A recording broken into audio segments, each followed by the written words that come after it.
The U.S. is hoping to buy up to 100,000 artillery shells from South Korea so it can give them to Ukraine.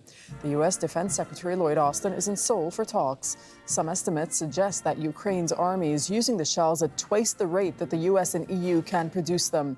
South Korea has a policy of not selling weapons to countries that are at war. Rob McBride has more from Seoul. The global search for 155mm shells for Ukraine's guns has now turned to South Korea, which doesn't want to antagonize Russia because of its influence over North Korea. Right now, Ukraine is getting through about 90,000 shells per month. That's double the rate at which they're being produced by both the US and Europe combined.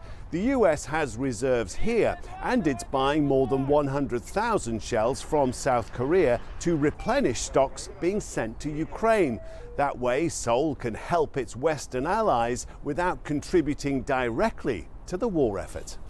Let's bring in Andrei Lankov, who's a professor at Kookmin University and director of NK News. That's an online news source focused on North Korea. He's joining us from Seoul. Welcome to Al Jazeera, sir. So will the U.S. Defense Secretary Lloyd Austin get what he wants?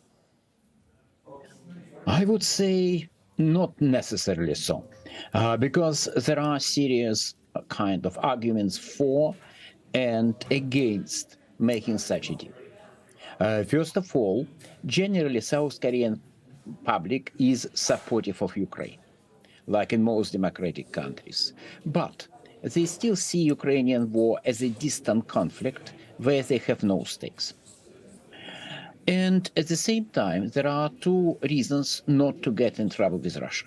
First of all, Russia is a significant trade partner for South Korea.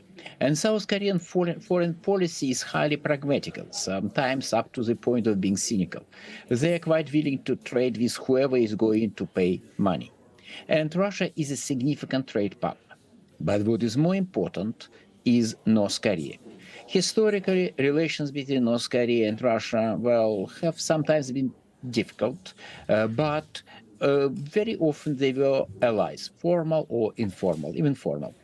And if South Korea starts sending shells to kill Russian soldiers in Ukraine, one would not be surprised if Russia starts selling something to North Korea, which might kill South Korean soldiers. Right, but if the U.S. and the defense secretary gives assurances to South Korea on Washington's commitment, for example, when it comes to the North Korean nuclear threat, surely that is what South Korea would be looking for, is it not? They already have such assurances, even though there are some people in South Korea who say that probably assurances are good, but South Korean nuclear weapons to be developed is better. So they already have it. But at any rate, they want to have good relations with the United States. South Korea is a very pro-American country, and especially the current government. So if there is a serious pressure from the United States, maybe, just maybe, South Korean government will basically do what Americans want it to do. It's possible, because once again, no matter how important Russian market, no matter how much they worry about North Korea, yes, right now, relations with the United States come first. So if pressure is really high or rewards are really high, they might make concessions. But something tells me that most likely South Korean government will find ways around. Right, but behind the scenes, to what extent do you think that the Americans are pressuring South Korea? I don't know.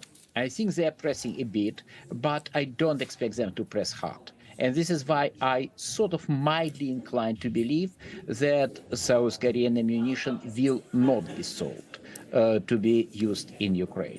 I'm not sure. Of course, as I have said, there are arguments both against this deal and for this deal. But, well, South Koreans have always been good in dragging their feet in order not to do something they don't really want to do. All right. Thank you so much, Andrei Lankov, for speaking to us from Seoul.